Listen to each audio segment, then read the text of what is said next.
I used to think lies were the scariest thing in a marriage. I was wrong.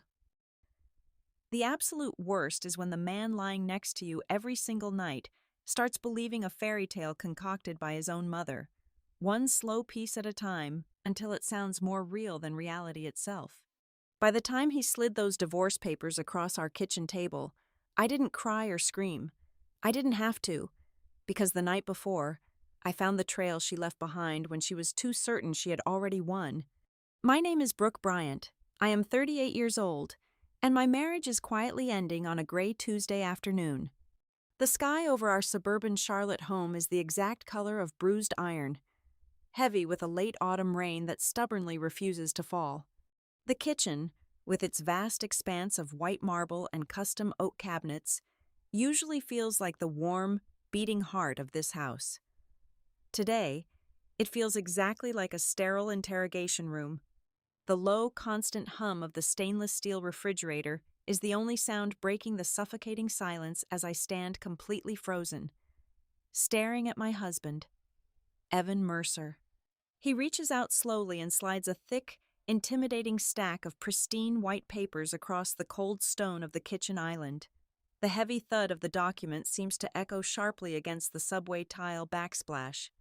Divorce papers, the black ink on the top page blurs together in my vision, but the violent intent behind the carefully typed legal jargon is blindingly clear. I do not look down at the papers right away. I simply cannot.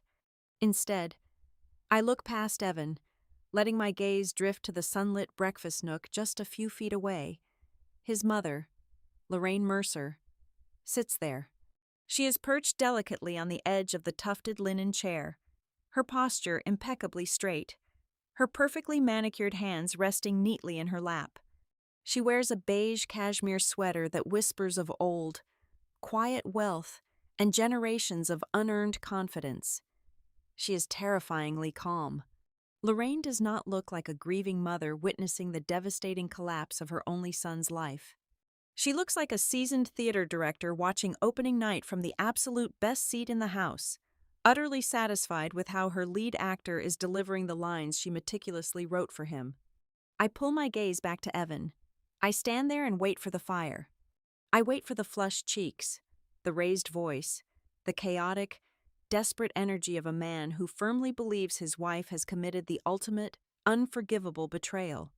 I brace myself for the bitter accusations to be hurled across the island, but the fire is completely absent. Instead, Evan looks at me with a dry, hollow exhaustion. His broad shoulders are slumped, the crisp collar of his pale blue work shirt unbuttoned at the neck. His eyes are flat, dark, and entirely vacant. He is not fighting me. He is not seeking answers or demanding a confession. He is already gone. He looks exactly like a man who has packed his bags, walked out the front door, and driven 1,000 miles away in his mind long before this actual moment arrived. That sudden, quiet realization hits me much harder than a physical blow. The sharpest agony of this gray afternoon is not the physical stack of legal documents demanding the abrupt end of our lives together. The true bone-chilling devastation is the absolute clarity that my husband prepared himself for this catastrophic outcome entirely on his own. He silently mourned our marriage, processed my supposed betrayal, and hardened his heart completely in the shadows. He convicted me without a trial. He swallowed the poison fed to him and believed the vicious lies before I was even granted the basic human right to open my mouth, look him in the eye, and fiercely defend my own honor. I do not reach for the expensive silver pen lying innocently beside the documents. I do not cry. I do not drop to my knees on the polished hardwood floor and beg him to listen to reason. Instead, I place both of my hands flat against the cold, hard edge of the kitchen island. The deep chill of the stone seeps into my skin, rapidly grounding my racing pulse. I press down firmly until my knuckles turn a stark, bloodless white. I expect a massive flood of blind panic to rise in my throat, a rush of hysterical denial to spill from my lips, but the emotional tidal wave never crashes. In its place, a freezing, absolute lucidity washes over my entire body. The panic instantly drains away, leaving behind nothing but a cold, sharp, and highly dangerous alertness. I steal another slow, deliberate glance at Lorraine. Her dark, calculating eyes meet mine across the open room. There is no fake sympathy in her expression, no forced sadness for the sudden death of our union. There is only a deep, abiding, and triumphant patience. It is the chilling look of a predator watching the steel jaws of an elaborate trap finally spring shut on its oblivious prey. In that single, drawn-out second of intense eye contact, the thick fog lifts. I understand everything. This is not a sudden, chaotic eruption of standard marital discord. This is not a tragic, organic misunderstanding that somehow snowballed out of our control. This is the grand finale of a meticulously cultivated master plan, nurtured over many long months, quietly watered in the dark, resentful corners of this family's sprawling estate. Before this toxic poison took root, before the heavy shadows lengthened and distorted everything in this beautiful kitchen, Evan and I truly had a life together. We really did. It was a life ordinary enough to feel incredibly real, and beautiful enough to make outsiders deeply envious. When I close my eyes against the harsh overhead lights, I can still feel the lingering phantom warmth of it. We spent our early 30s building a remarkably solid foundation. We shared late dinners sitting cross-legged on the living room rug, eating spicy takeout from cardboard boxes while arguing playfully over what vintage movie to watch. We took long, spontaneous weekend drives down the rugged coastline, the car windows rolled all the way down, the radio blasting our favorite songs, his warm hand resting casually on my knee. For years, Evan was the calm, steady center of my often chaotic world, a quiet man who safely anchored me without ever making me feel tied down. Our marriage was a smooth, brightly polished surface, but I am learning the very hard way that no surface is entirely without flaws. There were always cracks, tiny, barely visible hairline fractures that seemed entirely insignificant at the time. The brief, tense disagreements over joint finances, the frustrating way he would instinctively defer to his mother's opinion whenever we faced a difficult life decision. I foolishly ignored the flashing warning signs. I arrogantly thought the deep, unconditional love we built over the years was thick enough to seal those minor fissures permanently. I was hopelessly naive. I forgot the fundamental rule of a strong house. Cracks are exactly where the most destructive pests enter. I forgot that a tiny fracture is all a patient, determined enemy needs to eventually tear the entire structural foundation apart. We were genuinely happy. Or at least, I was absolutely certain I was happy.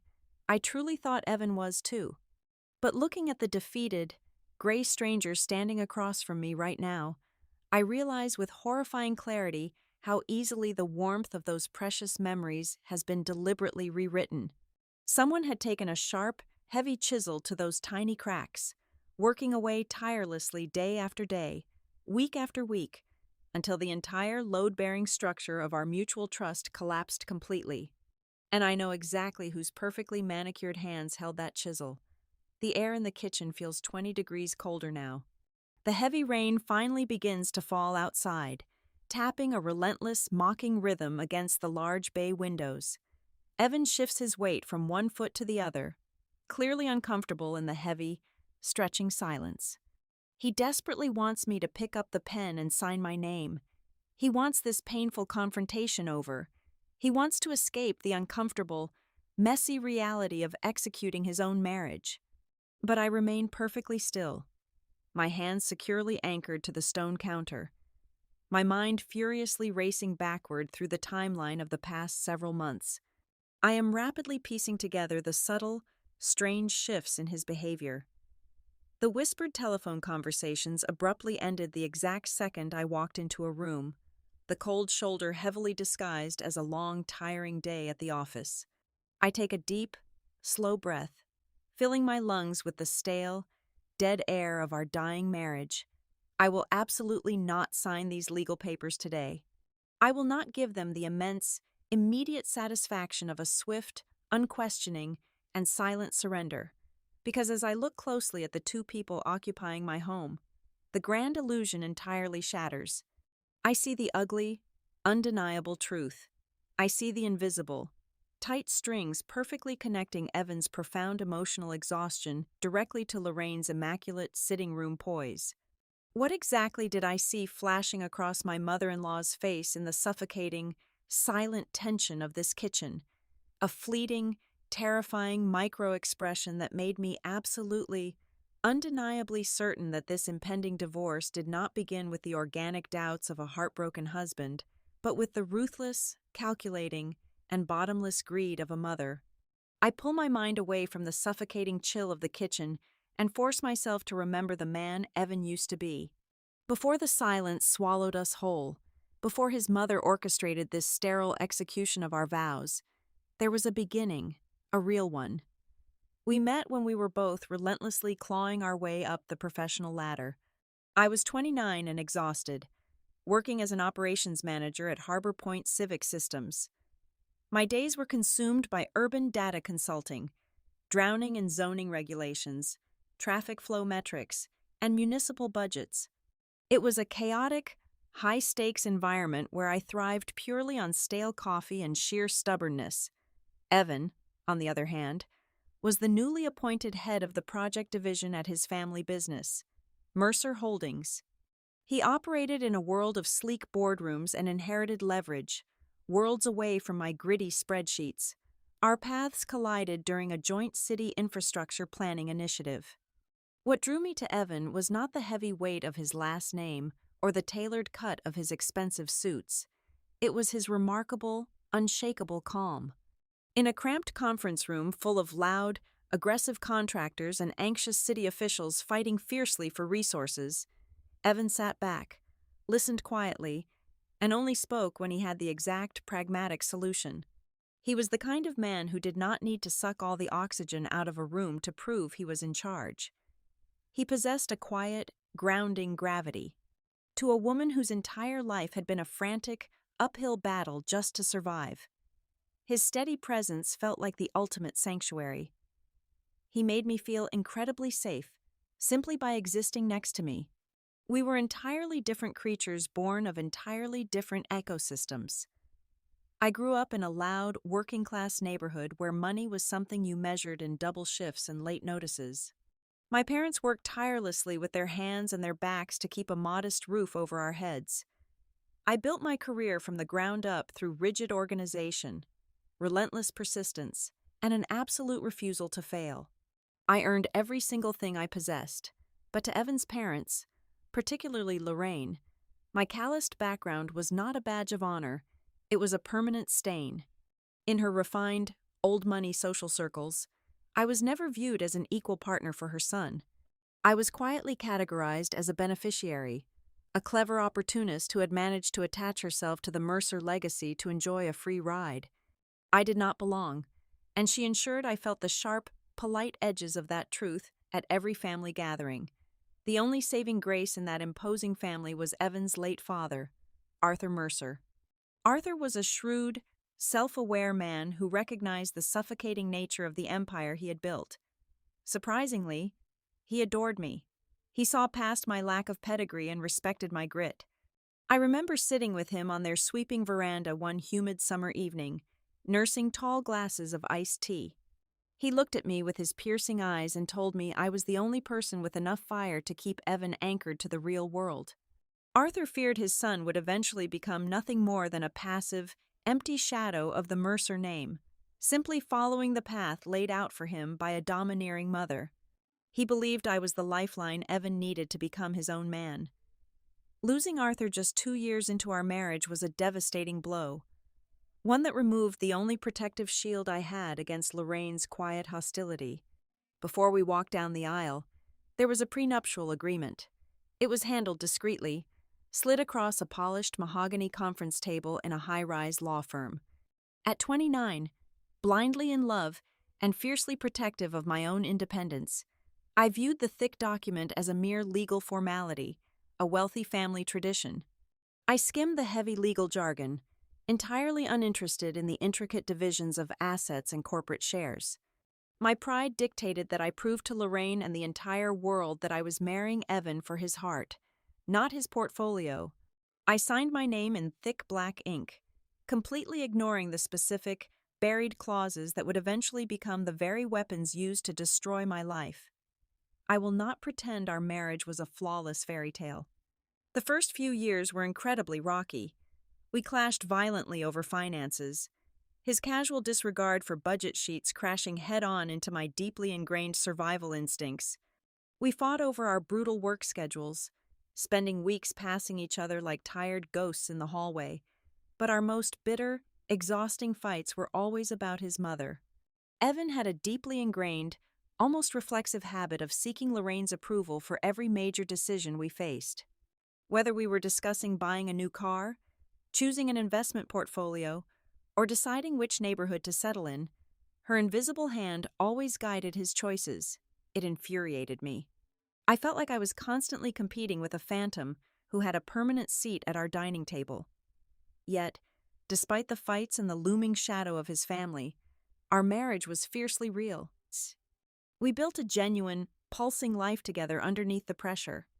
I remember the late-night dinners, ordering greasy takeout and eating it straight from the cartons while sitting on the bare floorboards of our first unfurnished living room.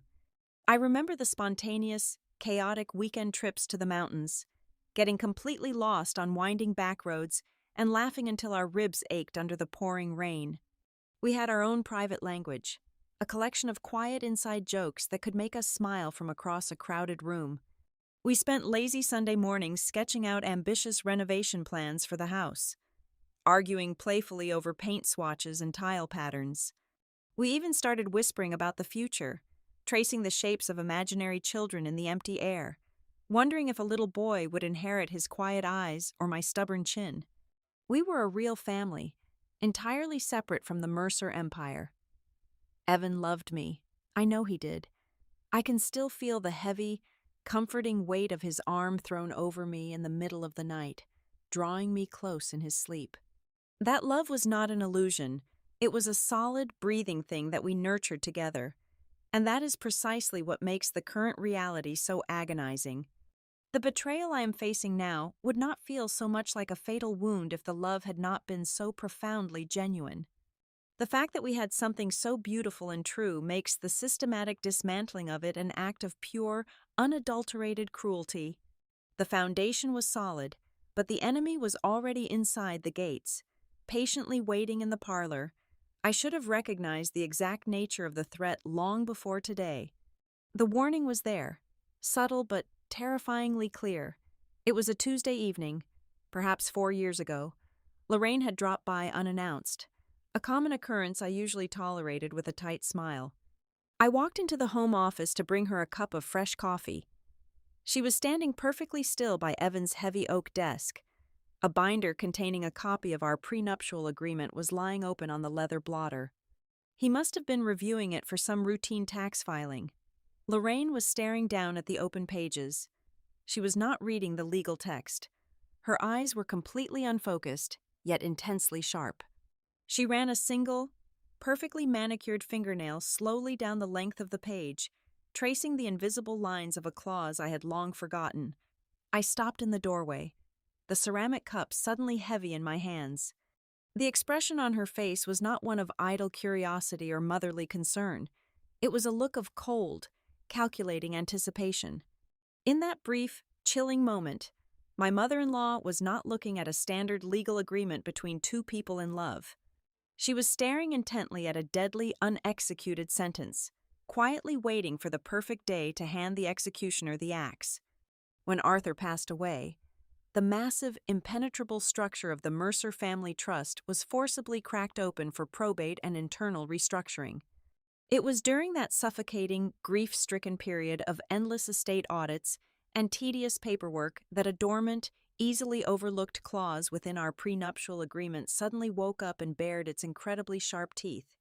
I had signed those intimidating legal papers years prior without a second thought, blinded by my own naive pride and a stubborn, burning desire to prove my absolute financial independence to his fiercely judgmental family. I never bothered to deeply analyze the dense, archaic legal text buried somewhere around page 40, but the estate lawyers certainly did, and their private findings ultimately changed the entire trajectory of my life. The provision was brilliantly, subtly devastating.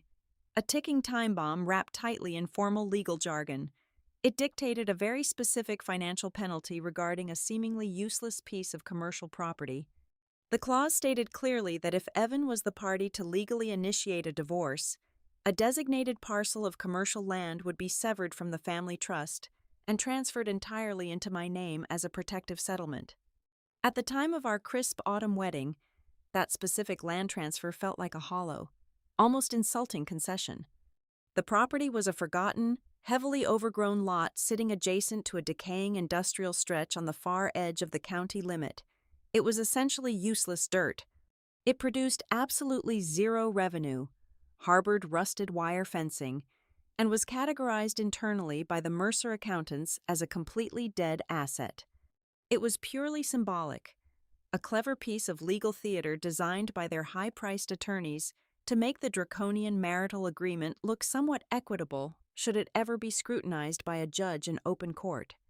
But real estate is a highly volatile, living creature, and in a rapidly growing state, geography is ultimately destiny.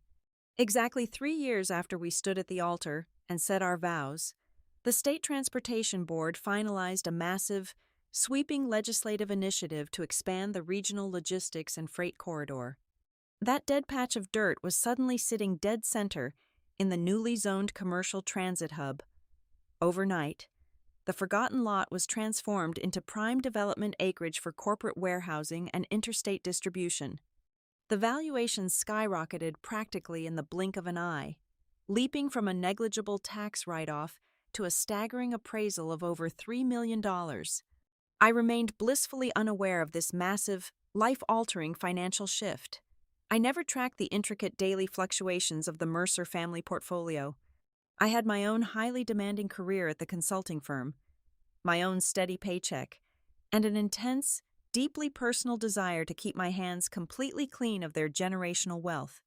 I actively maintained a rigid, impenetrable boundary when it came to their money, preferring the exhausting but honest reality of my own hard work. Ignorance was my chosen armor, a deliberate way to protect my dignity in a family that valued net worth above all other human traits.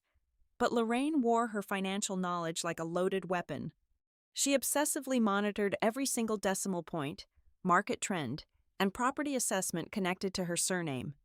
While I was busy analyzing municipal traffic data and infrastructure budgets for my city clients, my mother-in-law was quietly attending closed-door dinners with the family estate attorneys. She sat in dimly lit, high-end private dining rooms, the heavy oak tables covered in sprawling financial dossiers, sipping expensive vintage wine and calculating the exact legal exposure of her son's marriage.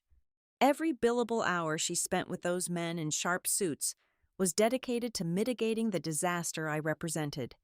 She would return from those intense strategy meetings and sit in my living room on Sunday afternoons, perfectly composed. She would sip the tea I brewed for her, compliment the floral arrangements I bought, and ask about my workday with a terrifyingly placid smile.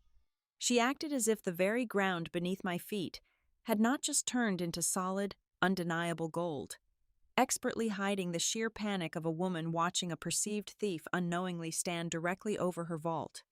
The sudden, explosive influx of value completely altered the fundamental geometry of our relationship. In Lorraine's calculating, hyper-vigilant mind, I was no longer merely a low-class annoyance who used the wrong fork at formal dinners or spoke too proudly about my working-class upbringing. The personal, petty distaste instantly mutated into a severe, existential corporate crisis. I was now a walking, talking $3 million liability. I was a direct, living threat to the airtight preservation of the Mercer estate, a foreign entity poised to legally siphon a massive fortune straight out of their carefully guarded empire the moment the marriage soured. To a woman whose entire identity, social standing, and sense of self-worth were built entirely on the ruthless retention of family capital, my continued presence in Evan's life was no longer just irritating. It was completely and utterly unacceptable. However, the ironclad wording of the prenuptial agreement presented a massive tactical problem for her. Lorraine could not simply bully me into leaving. She could not offer me a meager, insulting settlement check to quietly pack my bags and disappear into the night. The legal trap was remarkably specific. The severe penalty clause only activated if Evan pulled the trigger himself. But there was one crucial, universal legal caveat that every wealthy family relies upon to protect their assets from ruin. The payout would be instantly nullified if Evan filed for divorce based on a documented, fault-based cause. If I severely breached the marital contract through extreme negligence or gross infidelity, the $3 million would instantly evaporate from my grasp, leaving me with absolutely nothing but ruined credit and a destroyed reputation. This was the precise crux of the dilemma that kept Lorraine from launching a loud, public, and messy frontal assault. She could not afford a standard, drawn-out marital dispute. She could not simply whisper poison in Evan's ear and demand he leave me just because she disliked my background. If he left me out of simple fatigue or fading love, I would walk away a millionaire. She was entirely backed into a tight corner by her own legal safety net. She was absolutely forced to make Evan voluntarily believe that he desperately needed to leave me, and more importantly, he needed to leave me for a legally destructive reason. He needed to be the devastated victim of a severe marital crime. The sheer brilliance of her malice lay in its quiet, methodical execution. Instead of desperately trying to push me out of the house through direct, exhausting daily conflict, Lorraine chose a far more sinister and highly effective route. She realized that trying to break a strong bond from the outside was far too risky and might actually push Evan to defend me. So, she decided to rot our foundation from the inside out. She chose to meticulously, patiently, and flawlessly transform me into the ultimate villain. She decided that the absolute best way to protect her $3 million was to completely rewrite my reality, strategically turning me into a lying, deceitful, cheating wife in the eyes of her own son. The destruction of my marriage did not begin with a catastrophic explosion. There were no shattered plates violently hurled against the dining room wall. No bitter screaming matches echoing through the dark hallways at 2 a.m, and no sudden, tearful confessions of lost love. The end arrived with a quiet, agonizing, and terrifying subtlety. It crept into our home like a freezing winter draft, seeping steadily beneath a poorly sealed wooden door. Slowly and deliberately, dropping the temperature of our daily lives, until I found myself constantly shivering in the middle of my own living room. The very first symptom of this invisible disease was a profound, physical withdrawal. For years, driving together meant Evan resting his right hand casually over mine on the center console, a silent, steadying, and deeply familiar point of contact that anchored me after a long day. Then, on one remarkably ordinary Tuesday morning, his hand simply remained firmly planted on the steering wheel. Both of his hands gripped the dark leather tightly, his knuckles turning a faint shade of white, his eyes fixed rigidly on the gray asphalt ahead. When I asked about his upcoming meetings, his responses shrank from vibrant, detailed stories about his team into short, measured, and entirely hollow sentences. He was physically occupying the driver's seat right next to me, but his spirit had entirely vacated the vehicle. Then came the questions. Initially, they masqueraded cleverly as the normal, mundane inquiries of a husband who was simply interested in his wife's daily routine, but very quickly, the underlying tone shifted dramatically. The casual, loving curiosity morphed into a clinical, suffocating, and highly calculated interrogation. He stopped asking how my project presentations went and started asking highly specific, deeply unsettling logistical questions. He would casually lean against the polished kitchen counter, holding a glass of water, and ask exactly why my evening commute took 22 minutes longer than usual on a random Thursday. He would casually inquire about who exactly sat across the table from me during a quick midday lunch run to the crowded deli near my office building. He demanded to know, with chilling precision, why my cellular phone battery died and went straight to automated voicemail for 3 solid hours during a quiet Saturday afternoon when I was supposedly just running errands at the local market. The questions were always delivered in a flat, emotionless voice, completely stripped of any obvious anger or accusation, which somehow made them infinitely more terrifying to answer. At first, I desperately rationalized his bizarre, auditing behavior. I constructed elaborate, highly logical, and deeply forgiving excuses for the man I loved. I convinced myself that he was simply buckling under the immense, crushing weight of his heavy corporate responsibilities. The Mercer family business was a brutal, unforgiving, and relentless machine, and as the head of the project division, Evan carried the severe stress of hundreds of employees and massive quarterly margins squarely on his shoulders. I told myself that the intense financial pressures of maintaining his wealthy family's heavy legacy were simply bleeding over into our personal sanctuary. I swallowed my growing anxiety, poured him stronger drinks in the quiet evenings, and tried tirelessly to make our home as peaceful, quiet, and frictionless as humanly possible. I firmly believed that if I just gave him enough breathing room and unyielding grace, the dark, heavy cloud hovering over his head would eventually break and dissipate. But the dark cloud did not dissipate. Instead, it was actively fed, encouraged, and meticulously nurtured by a very deliberate, frequent guest. Lorraine began appearing at our front door with an alarming, unprecedented regularity. She never came empty-handed, always armed with an airtight, politely weaponized excuse that made it utterly impossible for me to lock the door and turn her away.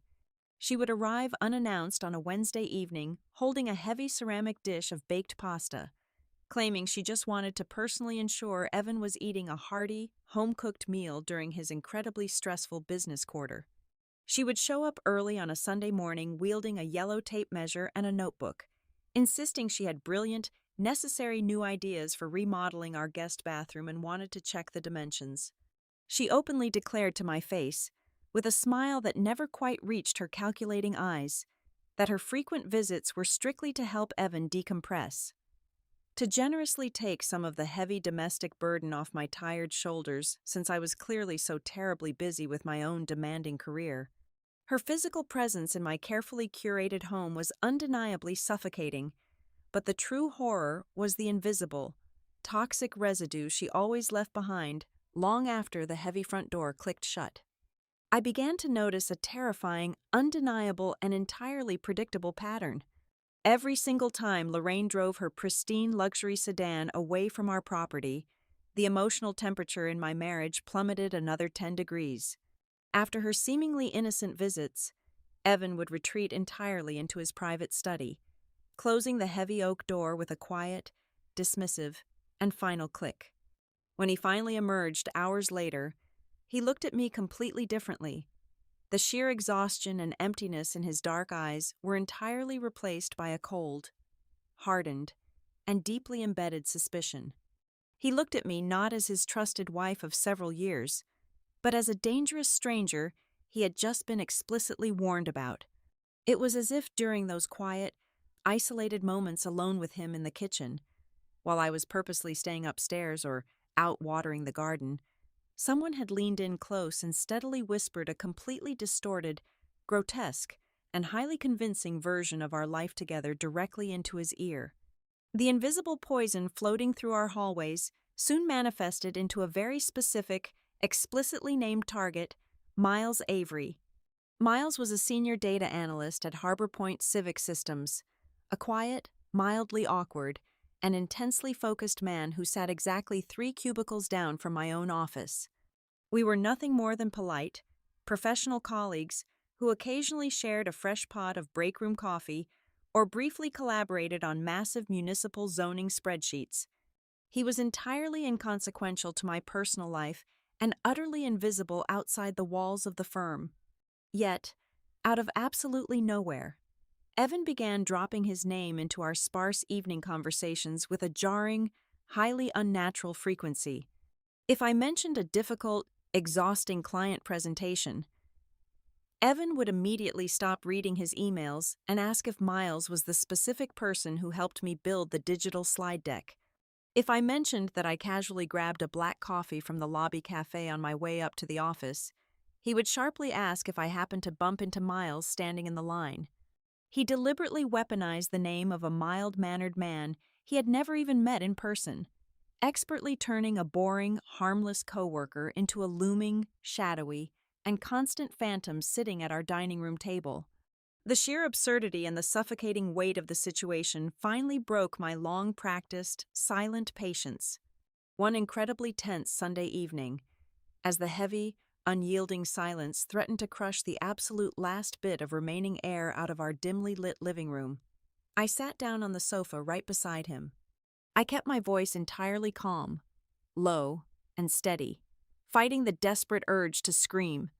I told him we were clearly drowning, that our foundation was cracking, and that we desperately needed objective, professional help to navigate whatever dark, confusing waters we had recently drifted into. I gently but firmly proposed immediate marriage counseling.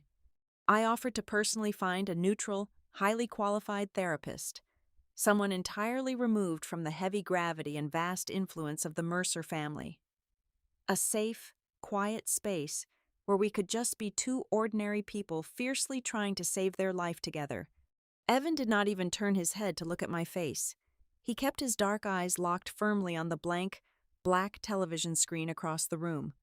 His refusal was absolute, breathtakingly cold, and delivered without a single solitary trace of hesitation. He stated flatly, his voice devoid of any warmth, that he absolutely refused to sit in a brightly lit room and pay a total stranger hundreds of dollars an hour to interpret something that was already as clear as day. His harsh words hung heavily in the stale, dead air, incredibly sharp and terrifyingly unyielding, clear as day. I sat completely frozen, staring at the side of his rigid face, tracing the familiar, strong jawline of a man I suddenly did not recognize at all. In that agonizing, stretched-out moment on the sofa, a horrifying, crystal-clear realization washed over my entire body, completely and utterly destroying my very last remaining shred of optimistic hope. I finally understood the true, sinister nature of his bizarre, clinical questions, the constant, unnatural name-dropping of my confused coworker, and his absolute, unwavering refusal to seek any outside, objective help. Evan was no longer a confused, hurting husband desperately trying to piece together the truth about his struggling marriage. He was not asking me those questions to genuinely understand my day, to soothe his own rising insecurities, or to actively bridge the massive, growing gap between us. He was coldly interrogating me. He was methodically, ruthlessly testing every single word that nervously came out of my mouth to see if my panicked answers perfectly matched the intricate, devastating, and entirely fictional script that someone else had already meticulously written for him. And I knew, with an absolute, bone-chilling, and undeniable certainty, that his mother firmly held the pen. The silent, creeping tension that had been suffocating our household finally snapped on a completely unremarkable Thursday night at roughly 10 o'clock. There was no grand preamble, no slow build of an argument over dinner. Evan simply walked into the dimly lit living room, turned off the television right in the middle of a late news broadcast, and stood by the cold stone fireplace. He did not sit down. He did not look at me with the agonizing conflict of a man desperate to save his marriage. He looked at me with the hardened, absolute disgust of a man who had finally caught a thief in his own home. And then, he dropped the anvil. He looked me dead in the eye and stated, in a voice entirely devoid of any warmth, that he knew absolutely everything about my ongoing affair with Miles Avery. He did not pause to let the sheer shock of his words register on my face. He immediately launched into a rapid, relentless barrage of accusations, firing them off like a perfectly memorized list of criminal charges. He claimed that I was not just sleeping with my coworker, but that I had been methodically and secretly siphoning thousands of dollars out of our joint savings fund for the past 6 months. He accused me of deliberately funneling our marital assets into a hidden, private account at a local community bank, quietly preparing a lucrative exit strategy so I could abandon him the moment my new life was fully funded. I sat completely frozen on the edge of the leather sofa. My lungs physically forgot how to draw in oxygen. I expected him to shout, to throw something, to demand a hysterical confession. Instead, he coldly detailed the absolute proof he claimed to possess. He told me he had seen the horrifying photographic evidence with his own 2 eyes. He spoke of thick stacks of printed screenshots, displaying highly explicit, late-night text messages exchanged between my phone and Miles. He listed specific, itemized hotel invoices from a discreet downtown boutique establishment, complete with dates and times that perfectly matched my late afternoons at the office. He cited the exact routing number of the alleged secret bank account bearing my full legal name. The most terrifying aspect of that entire confrontation was not the grotesque, fictional narrative he was weaving. The true horror was his delivery. I did not shed a single tear. I could not. I was entirely paralyzed by the chilling realization that my husband was not asking me a question. He was reading a final, heavily stamped legal conclusion. He spoke with the absolute, unwavering conviction of a judge who had already reviewed the grand jury indictment and was merely passing down the mandatory sentence. There was no room for debate, no margin for error, and absolutely no space for my voice in the airtight reality he had constructed. My initial paralysis slowly gave way to a desperate, clawing instinct for survival. I stood up, my legs trembling slightly against the hardwood floor, and demanded to see the evidence. I told him to march directly into his study, gather every single piece of paper, every photograph, every bank statement, and lay them all out on the glass coffee table right that very second. I practically begged him to show me the impossible, to let me look at the fabricated documents so I could instantly tear them apart and prove the massive, glaring inconsistencies. Evan took a deliberate step backward, physically recoiling from me as if my mere proximity was somehow toxic. He shook his head slowly, his jaw set in an immovable line of righteous indignation.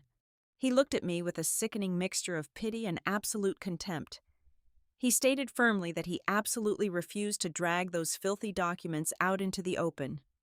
He told me he was entirely done playing my twisted games. He looked at the ceiling, let out a harsh, bitter breath, and said he would not allow himself to be manipulated by my fake tears and my clever, deceptive logic ever again. He declared that the truth was already locked away safely, and no amount of my silver-tongued negotiating could erase what he had already seen. That specific, arrogant refusal was the exact catalyst that snapped my mind entirely awake. The heavy, blinding fog of emotional devastation instantly evaporated, leaving behind a razor-sharp, freezing clarity. If those documents were genuine, if he truly held the undeniable proof of my ultimate betrayal, he would have violently shoved them directly into my face the second he walked into the room.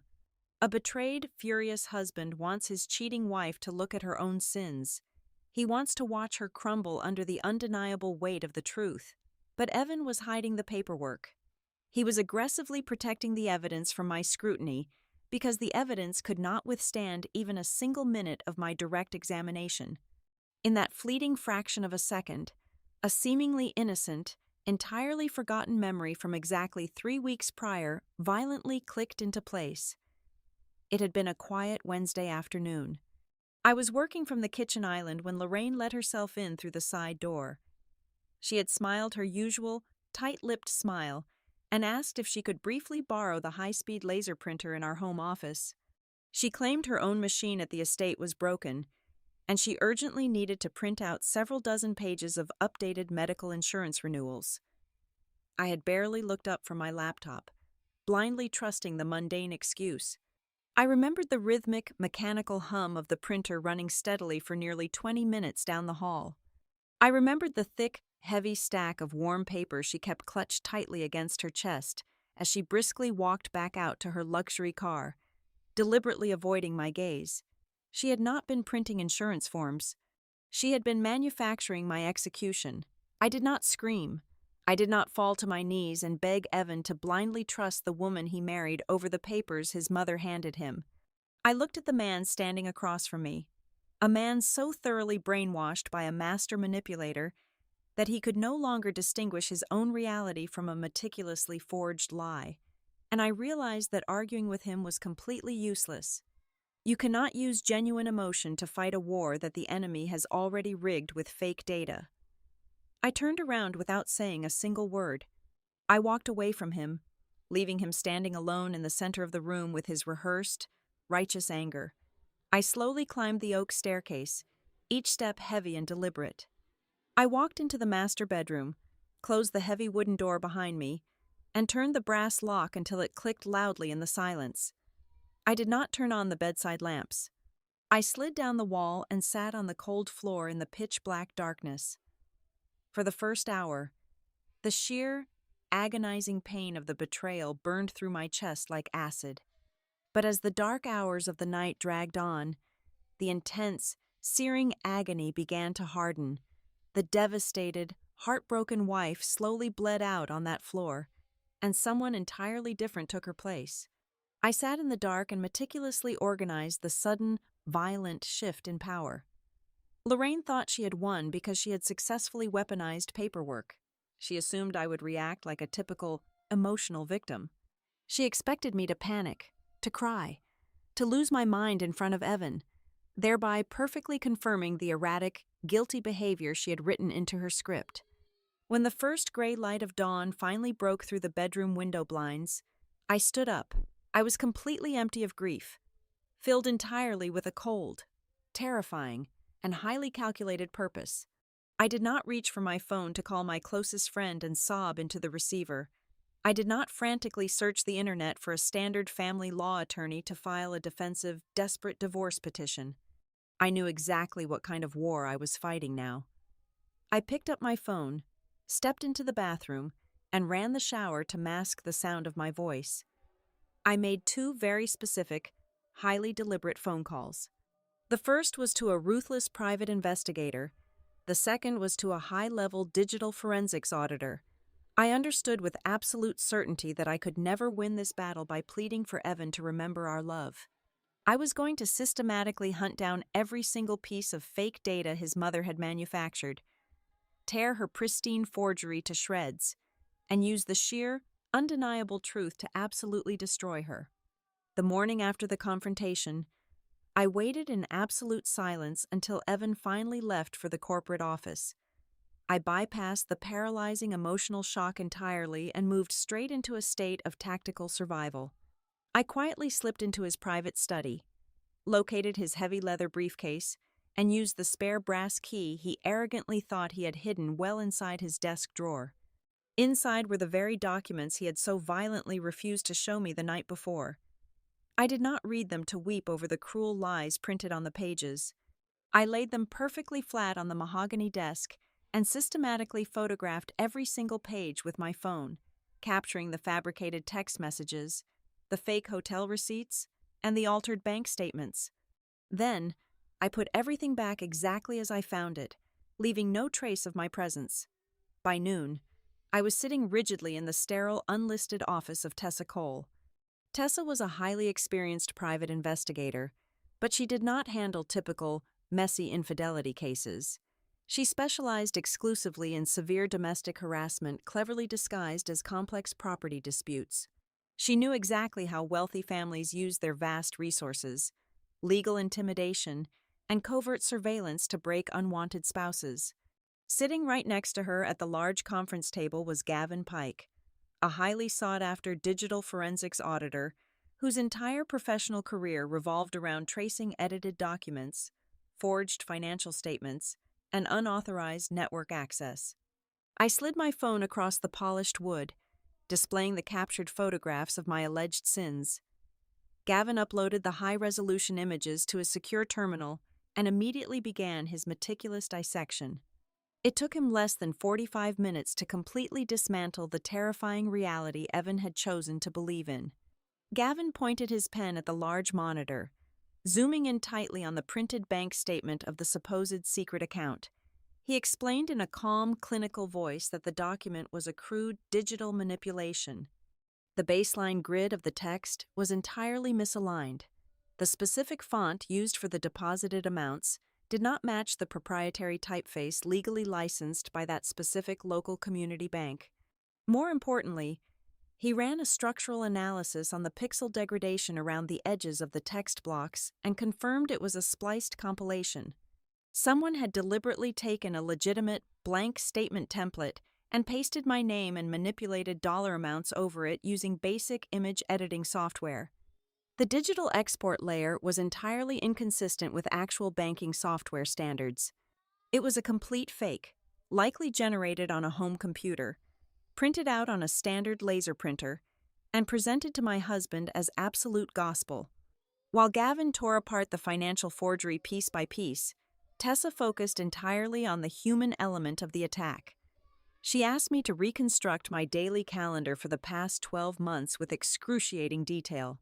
We spent hours cross-referencing my demanding work schedule, my specific late nights at the consulting firm, my municipal board meetings, and my weekend errands.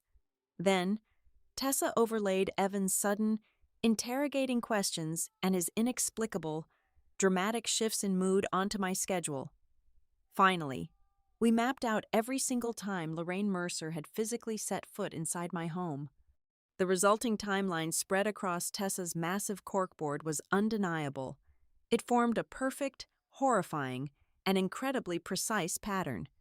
The specific dates Evan coldly accused me of being completely unreachable matched the exact afternoons Lorraine had stopped by unannounced to deliver food or measure a room for imaginary renovations.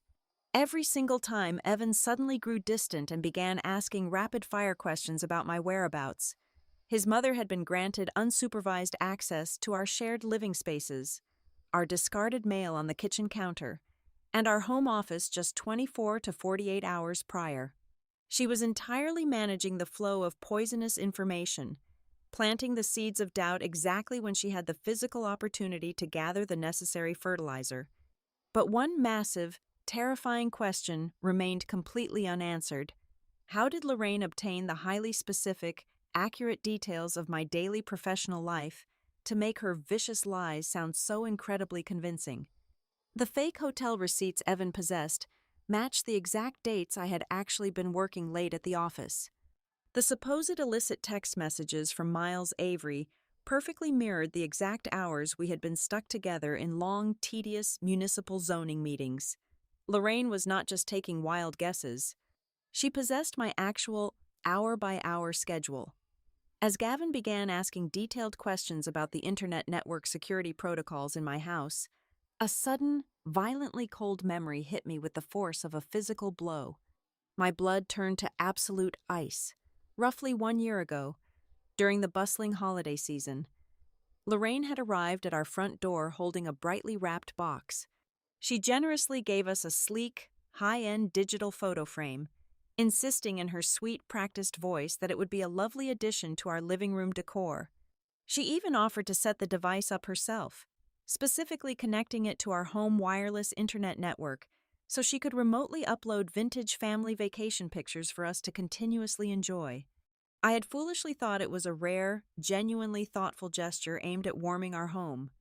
I immediately left Tessa's office, drove straight back to my empty house, unplugged the sleek black frame from the living room console, and brought it directly back to Gavin. He did not hesitate. He unscrewed the back casing, bypassed the simple display mechanism, and connected the internal main board straight to his diagnostic equipment. The silence in the small office grew incredibly heavy as endless lines of code rapidly scrolled across his bright monitor. Gavin finally looked up, his expression entirely grim and devoid of any professional detachment. The device was not just innocently displaying family photographs, it was actively functioning as a network bridge. Because it was permanently connected to our internal wireless network, the frame had been quietly logging our internet traffic routing history for the better part of a year. But the malicious intrusion went much deeper than simply tracking which websites Evan and I visited. Whenever I worked from home, I connected my corporate laptop to that exact same wireless network. Gavin discovered that the customized, hidden firmware installed on the digital frame had actively probed the local network for shared folders, unsecured devices, and synchronized calendars. It had created a small, highly persistent vulnerability in my digital life. It could not read the highly encrypted, protected contents of my municipal data files, but it absolutely could scrape the unencrypted surface data broadcasting across the network. It systematically scraped my meeting times. It scraped the subject lines of my incoming work emails.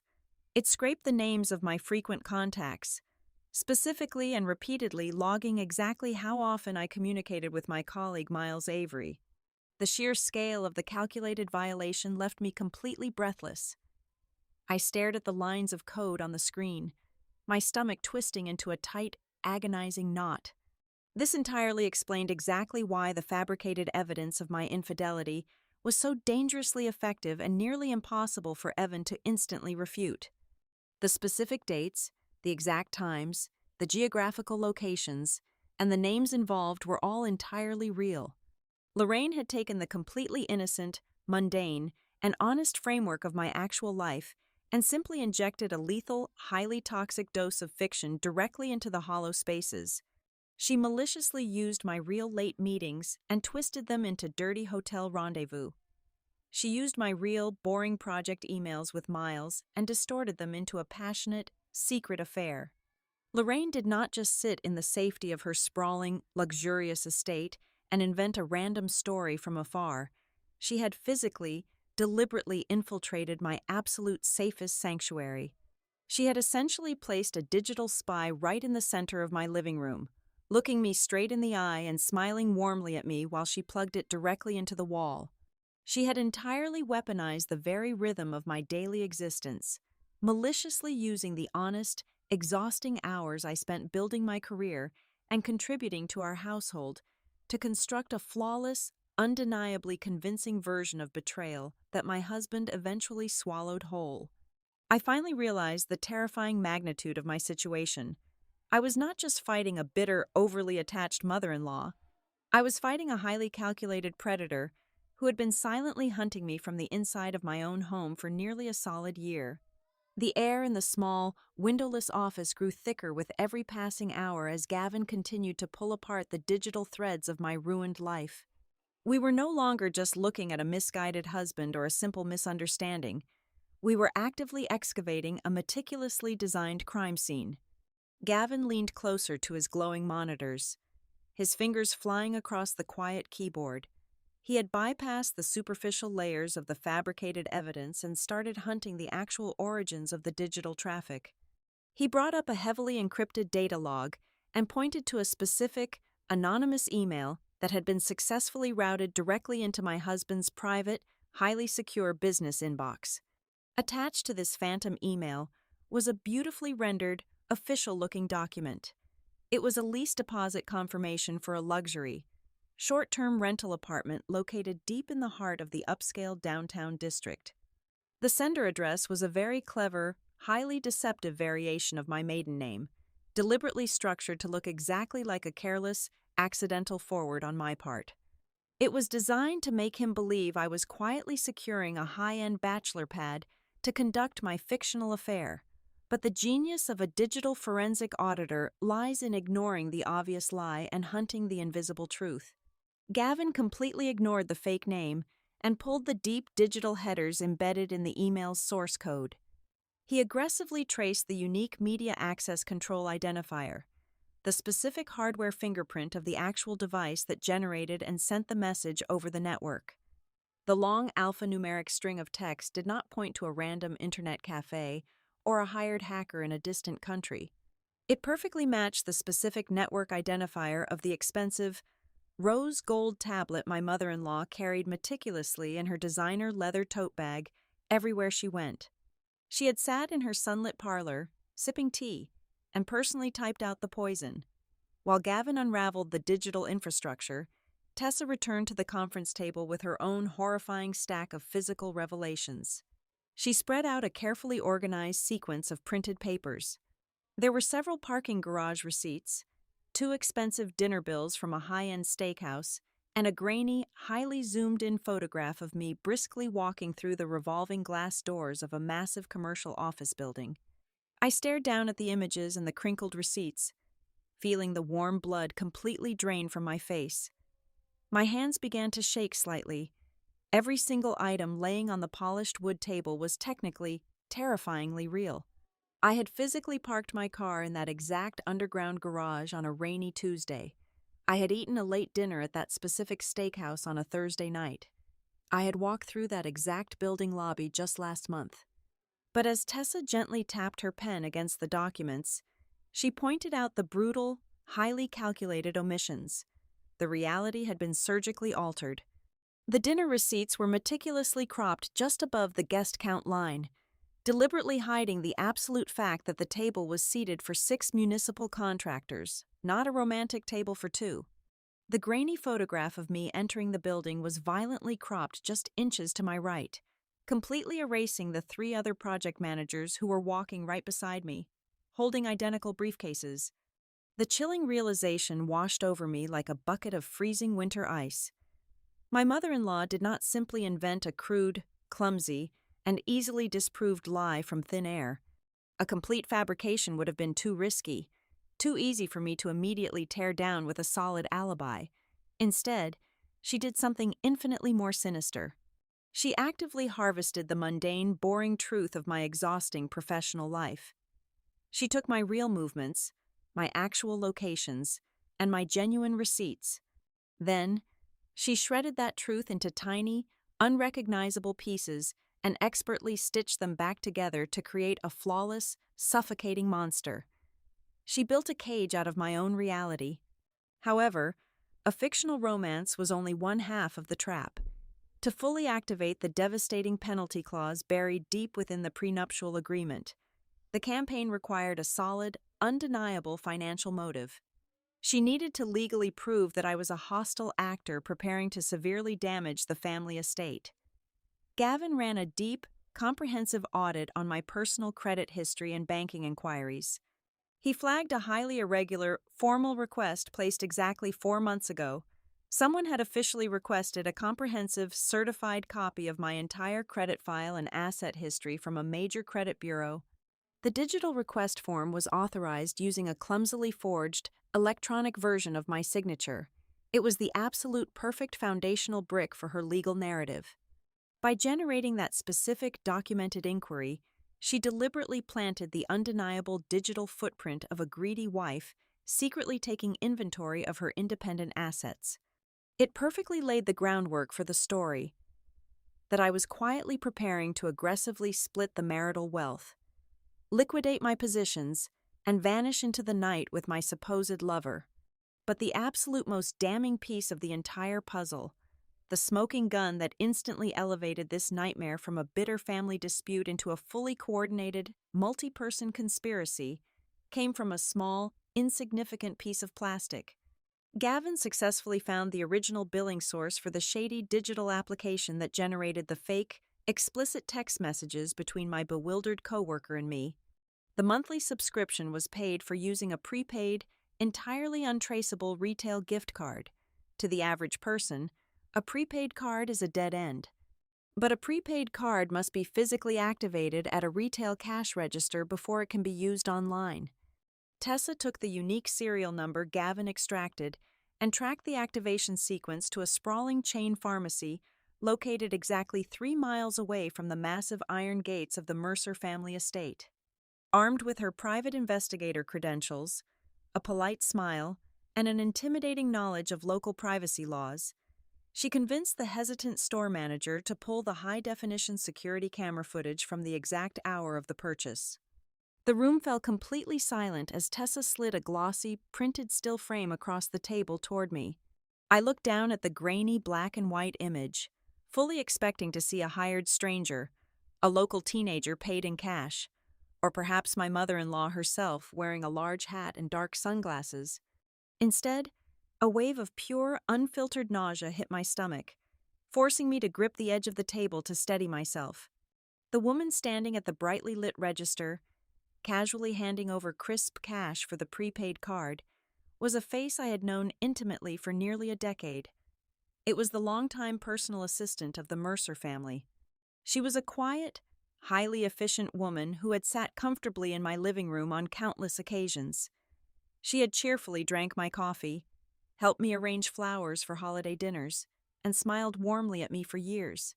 She moved effortlessly through the most private, secure corners of our lives, treated almost entirely like an extended, trusted relative. The heavy corkboard in front of me was now completely illuminated.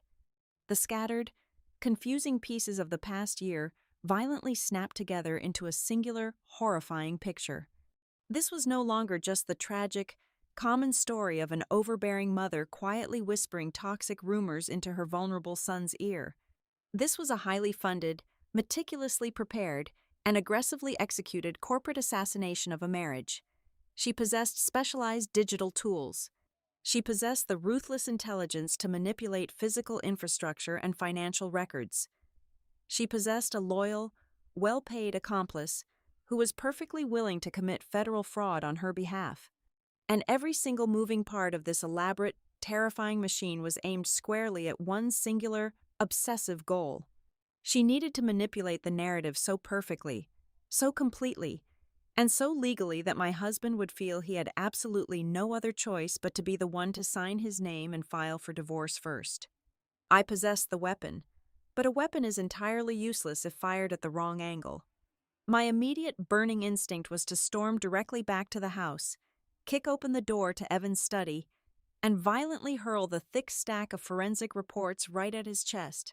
I wanted to scream until my vocal cords bled. I wanted to force him to look at the undeniable proof of his mother's sociopathic campaign, but the freezing, calculated survival mechanism that had taken over my brain firmly held me back. I knew Evan intimately. I knew the fragile, intricate architecture of his pride. If I attacked him while his defensive walls were fully raised, while he was still comfortably wrapped in his rehearsed anger, human psychology would inevitably take over. He would be far too ashamed to admit he had been so profoundly fooled. His ego would desperately cling to the familiar lies simply because the crushing humiliation of the truth would be too immense to process all at once. He would deny the digital evidence. He would accuse me of hiring people to fabricate the forensic reports. The argument would devolve into chaos, and Lorraine would instantly find a way to spin it. I needed a surgical strike, not a messy explosion. I made the deliberate, agonizing choice to wait.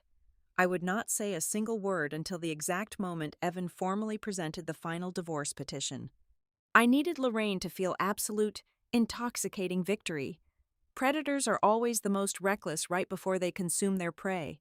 If she firmly believed I was a broken, weeping mess frantically packing my bags, she would drop her guard entirely. She would never anticipate a counterattack because she genuinely thought I had already bled out on the floor. While I played the role of the silent, defeated wife wandering the halls like a ghost, I hired a ruthless, independent family law attorney. I sat in his high-rise office and demanded he tear apart the original marital contract word by word. I needed absolute, airtight confirmation of the clause that had triggered this entire nightmare. The attorney reviewed the dusty pages and gave me the legal blessing I required. He confirmed that the stipulation was ironclad. If Evan actively initiated the dissolution of the marriage, my legal right to claim the massively appreciated commercial land would instantly become active. Lorraine had spent years obsessively plotting to protect that specific piece of earth, and by forcing her son to file the paperwork, she was blindly handing me the very key to the vault. I spent the next several days meticulously transforming our dining room table into a war room whenever Evan was out of the house. I organized the overwhelming mountain of evidence into 3 distinct, devastatingly precise layers. The first layer was the digital forensic data. This folder contained Gavin's exhaustive reports, proving beyond any shadow of a doubt that the bank statements were digitally spliced. The hotel receipts were harvested from legitimate business trips, and the text messages were generated by a paid application. The second layer was the financial chain of custody. This included the retail security camera photographs of the Mercer family assistant purchasing the prepaid cards, completely destroying the illusion that this was a distant, anonymous misunderstanding. The third layer was perhaps the most psychologically damaging. It was a comprehensive, day-by-day timeline spanning the previous 18 months. Tessa and I had mapped out every single instance Lorraine had planted a seed of doubt, correlating her unsupervised visits to our home directly with Evan's sudden, chilling interrogations. It was a visual map of a mother deliberately poisoning her own son's mind, feeding him a toxic diet of paranoia, drop by agonizing drop. But I needed one final, undeniable nail to permanently seal the coffin. Tessa understood the assignment perfectly. Operating under the strict legal framework of our state, which allowed for one-party consent regarding audio recordings. She orchestrated a highly calculated, seemingly accidental encounter with Lorraine's personal assistant at a local coffee shop. Tessa posed as a disgruntled, gossiping real estate paralegal complaining about wealthy clients. The assistant, feeling a false sense of camaraderie and eager to prove her own proximity to elite circles, let her guard down. She leaned across the small cafe table and arrogantly slipped up. The hidden microphone captured her voice perfectly, boasting that she had recently run a few highly discreet errands for Mrs. Mercer specifically regarding a very sensitive property matter to help protect the family legacy from an outsider. It was a brief, arrogant confession, but it was legally obtained and utterly damning. During this intense period of quiet preparation, Tessa also tracked down my bewildered coworker. Miles Avery was a quiet, dedicated data analyst who practically lived in his cubicle. When Tessa finally sat him down and explained the massive, grotesque fiction he had been unknowingly written into, the poor man was completely horrified. He had absolutely no idea his professional name had been dragged through the mud to justify a corporate divorce. Miles did not hesitate for a single second. He immediately agreed to sign a legally binding affidavit swearing that our relationship was strictly professional. Furthermore, he voluntarily provided his certified corporate server logs, proving unequivocally that every single digital communication between us over the past 2 years consisted exclusively of municipal zoning data and project spreadsheets. As my arsenal grew complete, a strange, heavy emotional shift occurred within me. The blinding, white-hot rage I initially felt toward my husband began to slowly cool, solidifying into a profound, suffocating sorrow. Watching Evan pack a small overnight bag one evening, his shoulders slumped under the weight of a false tragedy. I realized the true horror of the situation. My husband was not just a naive fool who had carelessly stumbled into a trap. He was a lifelong victim. From the time he was a small boy, Lorraine had systematically trained him to completely distrust his own instincts. She had conditioned him to inherently believe that her wealthy, paranoid worldview was the only absolute truth, and that his own direct experiences were flawed. He was not rejecting the woman he slept next to every night. He was simply obeying the commanding, domineering voice that had controlled his entire existence. The betrayal was no longer just about me. It was about a man who had been ruthlessly stripped of his own mind by the woman who gave him life. The night before the inevitable confrontation, the house was completely silent. The heavy rain had finally stopped, leaving a cold, damp stillness in the air. Evan was sleeping in the guest bedroom, a physical manifestation of the massive chasm his mother had successfully carved between us. I sat alone at the long mahogany dining table, illuminated only by a single, warm brass lamp. The rest of the grand house was swallowed in deep shadow.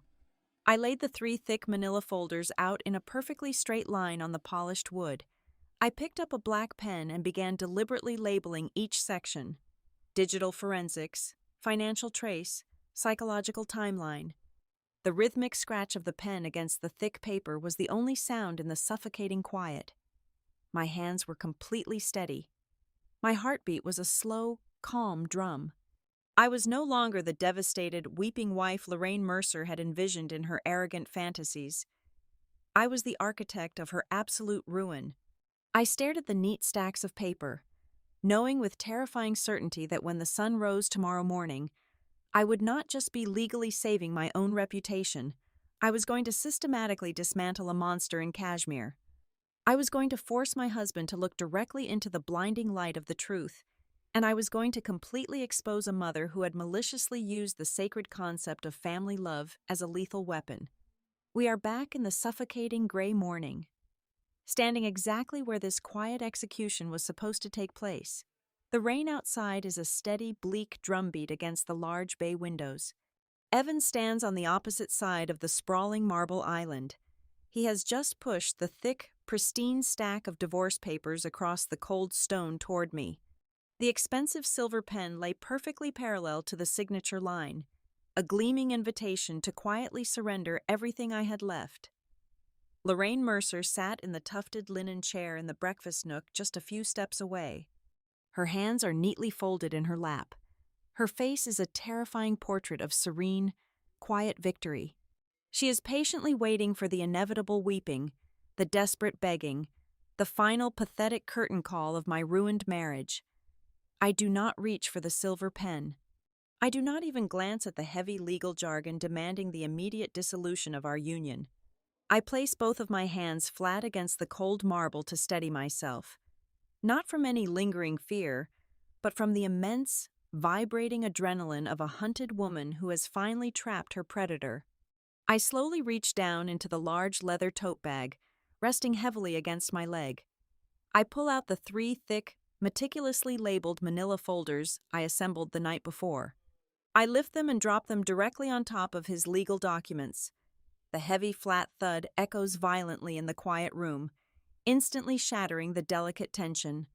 I look directly into Evan's empty eyes and speak in a voice so incredibly soft and completely devoid of emotion that it instantly commands the entire room. I tell him that before anyone signs their name to a single page today, he needs to sit down and thoroughly read every single thing his mother carelessly left behind. The absolute stillness of the room breaks. Lorraine's serene mask violently cracks.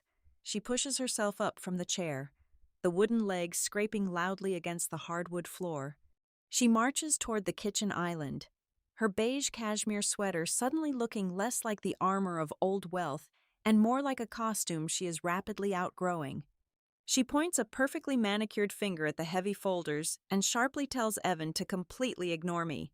She calls my documents a pathetic, desperate stalling tactic from a guilty woman trying to buy time she does not deserve.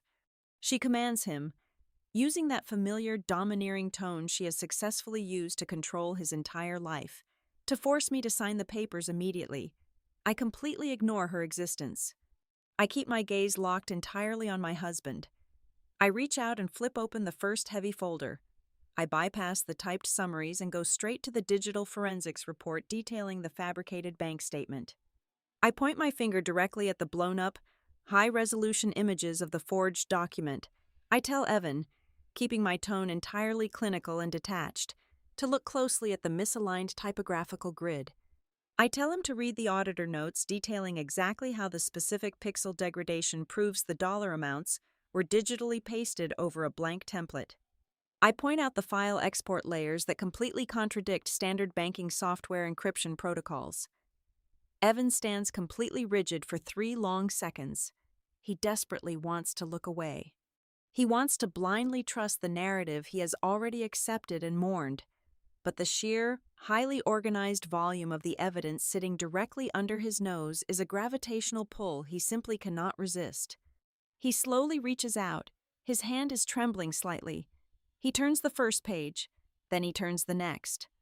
The flat, exhausted emptiness in his dark eyes begins to fracture, rapidly replaced by a wild, terrifying panic as his brain processes the undeniable truth. He flips past the highly technical breakdown of the fake hotel receipts. He reads the sworn, legally binding affidavit from Miles Avery. He stares at the attached corporate server logs that prove every single late-night message was strictly about municipal zoning data and nothing else. He looks at the glossy, high-definition security camera photographs showing his mother's trusted personal assistant standing at a pharmacy cash register, purchasing the untraceable prepaid gift cards used to generate the fake text messages. He reads the horrifying wireless extraction logs from the digital photo frame his mother personally plugged into our living room wall, seeing exactly how she harvested my daily schedule to build her highly convincing lies. The only sound in the massive kitchen is the rapid, frantic turning of thick paper and Evan's increasingly ragged, uneven breathing. Then, he reaches the final page of the digital tracing report. His hands suddenly freeze completely still. He stares down at the highlighted section detailing the unique hardware fingerprint. It is the specific media access control identifier extracted directly from the anonymous email that sent him the fake downtown apartment lease. I watch the exact devastating moment my husband's entire worldview violently collapses. He knows that specific, long alphanumeric string. He recognizes the hardware registration code.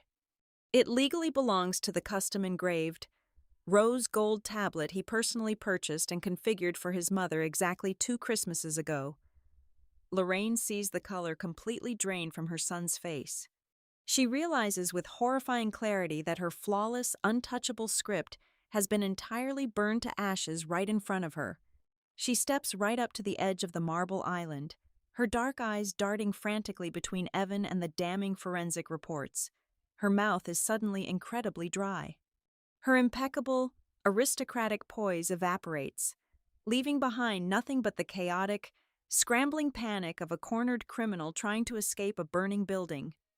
She begins to stammer, her voice shrill and entirely unconvincing. She frantically tells Evan that the tablet must have been stolen from her parlor by a careless housekeeper. She wildly accuses me of hiring a team of dark web hackers to illegally infiltrate her home network, steal her identity, and frame her just to save my own greedy skin. She is throwing every single desperate, absurd excuse against the wall, praying blindly that his lifetime of conditioned loyalty will somehow miraculously save her. I do not argue with her. I do not waste my breath trying to shout down her pathetic, crumbling lies. I simply reach into my pocket, pull out my cellular phone, and tap the screen exactly once. I set the device down gently on the cool marble, right next to the forgotten divorce papers. The recorded audio file begins to play, slicing through the tense, suffocating air of the kitchen with perfect, undeniable clarity. It is the arrogant, gossiping voice of her longtime personal assistant. The woman is sitting in a crowded cafe, casually boasting to a complete stranger about running highly sensitive, discreet errands for Mrs. Mercer specifically regarding a lucrative land clause, doing whatever it takes to permanently protect the family estate from a greedy outsider. The short recording ends with a soft, final click.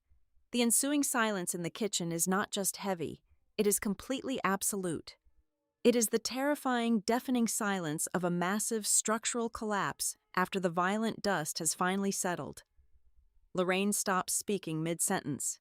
She stands completely frozen, her face entirely ashen, staring down at the small black phone as if it were a loaded weapon aimed directly at her chest.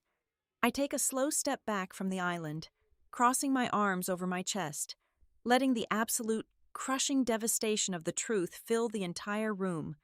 I expect Evan to look at me. I vaguely expect him to offer a desperate, broken apology for ever doubting my loyalty, for putting me through a living hell, but he does not look at me at all. He slowly lifts his heavy head from the mountain of forensic evidence. He turns his body entirely away from the divorce papers, completely away from me, and looks directly at the woman who gave him life. His face is a mask of pure, unadulterated heartbreak and complete horror. He looks at her not as a son looking at a loving mother, but as a man who has just realized he was nothing more than a blind, hollow tool expertly wielded by his own flesh and blood. He asks her one single, quiet question. How long have you been doing this? The silence in the kitchen stretches out, thick and suffocating. Lorraine does not answer him right away. She does not open her mouth to offer a single syllable of defense. In the absolute quiet of that room, her profound, terrifying silence becomes her very first honest confession. I watch the precise moment Evan breaks. His broad shoulders completely collapse. The rigid posture of a righteous, deeply wounded husband instantly evaporates, leaving behind a hollow, trembling shell of a man. He finally understands that every single ounce of his agonizing pain, his bitter resentment, and his cold contempt toward me had been artificially manufactured. He had spent the last several months fiercely mourning the death of our marriage, completely unaware that his own mother was the one secretly injecting poison into its veins. I do not let the heavy silence linger long enough for her to formulate a new, desperate lie. I reach across the marble island and push the second heavy folder toward her. I tell her the financial auditors successfully tracked the prepaid retail cards. I tell her Tessa secured the high-definition pharmacy surveillance photographs. I watch the remaining color drain entirely from her face as I plainly state that federal wire fraud is a remarkably steep price to pay just to keep a piece of commercial dirt securely within the family trust. That specific phrase acts as a violent spark hitting dry kindling. The elegant, controlled matriarch vanishes completely. Lorraine shatters into a sudden, raw explosion of pure, unadulterated rage. She slams her hands down onto the countertop, her perfectly manicured nails clicking sharply against the cold stone. She completely abandons the maternal, protective act. She stops pretending she ever cared about Evan's broken heart. Instead, she begins to scream frantically about the estate. She rants about the logistics corridor expansion and the massive, unearned fortune sitting right on the edge of the county line. She looks at me with bottomless, venomous disgust and declares that she would never, under any circumstances, allow a common outsider to walk away with a commercial asset that rightfully belonged to her bloodline. She admits, in a breathless fit of absolute fury, that she had to do whatever was necessary to protect her legacy from a woman who only married into the family for a free ride. Evan flinches as if she had physically struck him across the face. He stares at the woman screaming wildly about property valuations and zoning laws, completely deaf to the immense human collateral damage she deliberately caused. The ultimate crushing realization washes over his entire body. He is not the tragic hero of this story. He is not even the primary victim.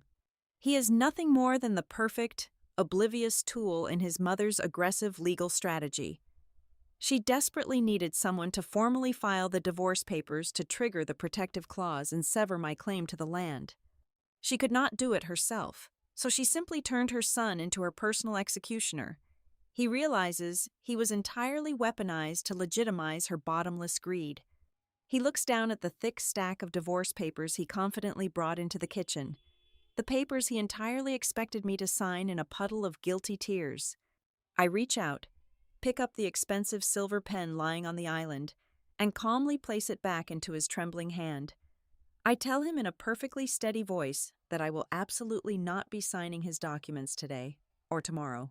I announce to both of them that exactly 1 hour before Evan walked through the front door, my own legal counsel formally filed a separate, preemptive petition with the family court. I did not file to salvage a dead relationship. I filed to aggressively protect my personal dignity, my rightful share of our genuine marital assets, and my absolute legal right to pursue severe civil damages for the malicious fabrication of evidence. Lorraine lets out a harsh, bitter laugh, crossing her arms defensively across her chest. She immediately assumes I'm finally playing the exact hand she always anticipated. She arrogantly tells me to take the barren commercial lot and choke on it, but this is the exact moment I take her carefully constructed narrative and completely snap it in half. I look her dead in the eye and tell her she can keep the dirt. I officially waive my right to the commercial property. The arrogant sneer on her face instantly freezes into a mask of pure, absolute confusion. She spent years meticulously planning a ruthless psychological war to protect a specific financial asset, and I am voluntarily leaving it on the table. I explain to her, my voice echoing coldly in the large room, that I refuse to validate her twisted worldview. I refuse to take the money and formally prove to her that I was the greedy opportunist she always claimed I was. Taking that specific land would mean playing by her sick, twisted rules, and I am entirely done participating in the Mercer family games. However, I make it abundantly clear that I am not walking away empty-handed. I point directly to the mountain of forensic evidence resting on the counter. I inform them that my legal team is currently using every single forged document, every scraped digital calendar invite, and every illegally recorded internet log to launch a massive, unprecedented civil lawsuit. I am not suing for a simple divorce settlement. I am suing Lorraine personally, alongside her trusted assistant, for illegal tortious interference in a marriage, systemic document forgery, unauthorized digital data intrusion, and severe professional defamation. I am dragging her pristine, carefully guarded reputation out of the shadows and directly into the unforgiving light of a public courtroom. She desperately wanted a legal battle to protect her wealth. I am giving her a legal battle that will cost her infinitely more than a single plot of land.